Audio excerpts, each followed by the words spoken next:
आणि आई वडिलांच्या दर्शन घेतल्याशिवाय ते कुठे जाती नाही. त्यांनी तर समाजाचं सेवा करण्यासाठी ते पद मिळाले. त्यांनी शिक्षण चांगलं दिलं म्हणून मुलीचं शिक्षण झालं चांगलं.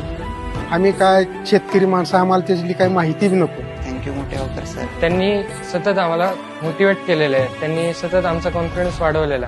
आपली परिस्थिती जरी नाजूक असली, खेडेगावातली गरीब घरातली जरी विद्यार्थी मुलं असली तरी मी सांगतो की मार्गदर्शन करते तो. गोरगरिबांच्या लेकरावर त्यांनी मदत करतात, चांगल्या पद्धतीने शिक्षण देतात. त्यांनी आम्हाला जितक्या सोप्या भाषेत शिकवलं, जे ग्रामीण भागातून विद्यार्थी येतात त्यांच्यासाठी त्यांनी सगळ्या सुविधा तिथे उपलब्ध करून दिलेल्या आहेत. जे कुठल्याही कंडिशनमध्ये काहीही प्रॉब्लेम जरी असेल तरी सर आपल्या पाठीवर हात ठेवून सांगतात की भिवू नकोस बेटा, मी आहे, माझ्याकडे येऊन तू सगळं शेअर करत जा. म्हणजे माझ्यासाठी सेकंड स्वामी समर्थ म्हणजे आपले मोठेगावकर सर. खरोखरच मोठेगाव सराचे उपकार आहेत. त्या देवाचं नाव पांडुरंग.